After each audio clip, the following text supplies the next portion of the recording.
In today's video, we're going to be discussing the lead wrist in your backswing and in the downswing. I'm going to share with you a fantastic drill that you could do at home or on the driving range to flatten that lead wrist at the top and to keep it that way on the downswing.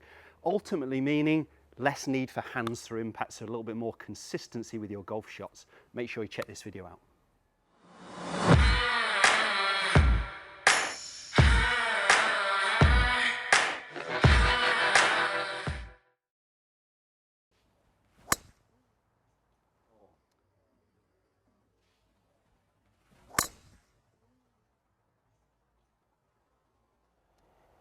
Welcome back to the TruGolf Academy. You've joined me, Jon Watts, today at Branston Golf and Country Club. I'm out on our driving range, and what I wanted to film was a great drill that you could do on the range or at home to work on that lead wrist, as I mentioned there in the intro. If you do enjoy this video, if it has helped, make sure you hit the thumbs up, share it with as many golfers as you can. And also, if you're new to my channel, please consider subscribing. If you hit the little bell icon, it just notifies you every time a new video goes live. So today, as I said, that lead wrist. So my lead hand is just my hand that's closest towards the target. And what we really like to see at the top of the backswing is the lead wrist to be at the same angle as my lead arm, nice and flat. You see with some golfers this way and some this way. So if they get the lead wrist more that way, we tend to refer to it as a cupped position. The official term would that be, that lead wrist will be in flexion. And that will tend to have a closed club face, so a slightly stronger club face, which, if not checked, could hit the ball for me as a right-handed golfer to the left. But we see a lot of power hitters doing that, and what it means is actually they can hold the angle through impact. They're less active with the hands. There are a few elite golfers this way at the top in more of a cupped position, or the official term, extension of the lead wrist, but that means the club face is open. And then what they've got to do, a poor golfer who stays open that way would hit the ball way out right to target for a right-hander unless they flash their hands at the ball. What we see with the elite golfers who go this way is they change direction in the downswing. And you can generate power from there, but it's whether it's making it perhaps harder for your average golfer. So I've stuck to the golf club, to my drive here, a coat hanger. Okay, so it needs to be one that you could hang something from the bottom on, so your trouser hanger, etc. And there is a great training aid out there, a little plug for them, called Hanger Golf, that does this. It's quite expensive for what it is, but it's a fantastic drill that you can hit shots with. But very cheaply, what you could do is just tape one on the side of the golf club. Now, what I've done is, instead of having it straight up, I've actually angled it a little bit to my right, so away from the target. And that's just going to make it a little bit harder.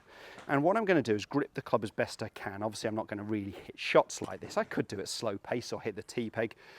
But what I'm trying to do in the backswing to make sure I get a flat lead wrist is get the coat hanger, the bit that would hang my trousers off it, digging into my lead wrist here. So if I get into a cupped position, the hanger is coming away from me. I'd much prefer flat or slightly flexion.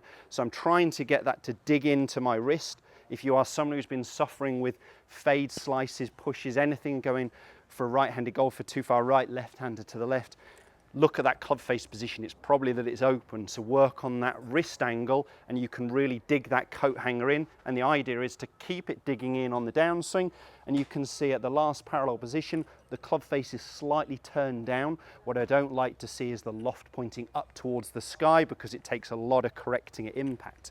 So the aim with this would be digging into my lead forearm, staying digging into my lead forearm, meaning if I was wearing a glove, and I often say this to pupils, try and get the logo on your glove pointing away from the camera. Sorry, away from the target, to my camera. I'll say that the right way around. So away from the target. So I'm trying to get this logo on my glove pointing back to the camera behind me, away from the target, a little longer. And it means I'm squaring the club face sooner, so I don't have to use a lot of hands for impact. If I've got that face open, whether you like it or not, you're always going to have to use a lot of hands, a lot of flash speed through impact. So work on that stronger club face position with that lead wrist. Into the downswing, you can see at the last parallel position, turn down, the leading edge is almost matching my spine, and I can rotate into impact. And I could just clip the tee peg away, trying to get that sensation of that wrist angle in my downswing. So flat lead wrist, staying that way, or actually moving a little bit into flexion. pretty much see that with the majority of golfers, whether this way, that way, or that way. In the downswing, they all move into this position. So they all get that left wrist much flatter or working slightly into flexion. Don't see many elite golfers with that logo pointing up and the club face pointing up because it's very hard to control. So once you've done some of that with the coat hanger on the golf club, then just do it with, I've grabbed another club here, my little 3-wood. Try and get that same sensation of what the lead wrist is doing through impact. And if we can control that lead wrist, we're going to control that club face. Let's see if that little bit of practice has helped. I'm homing over the white and yellow out on the range there. That feeling again. I can really get that sensation, almost that hanger's still there, so it's a great feel.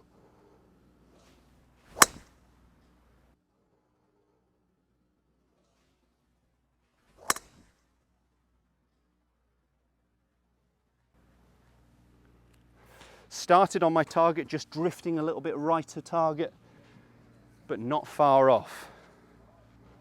If it's starting on target, I know and I'm hitting out of the middle, I know I'm squaring that face, I can work on that path, but this is all about that club face control. One more.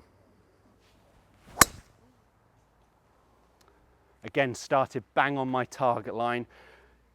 It's amazing, once you've done some of those with that hanger in there, take it away or grab another club and you can almost still feel it's there. And I really got the sensation of what it was like to have that flatter lead wrist at the top and to maintain that position on the downswing. So just doing some slow drills, some slow exercises to feel that dig into that forearm is really going to help you control that club face and ultimately hit some straighter shots.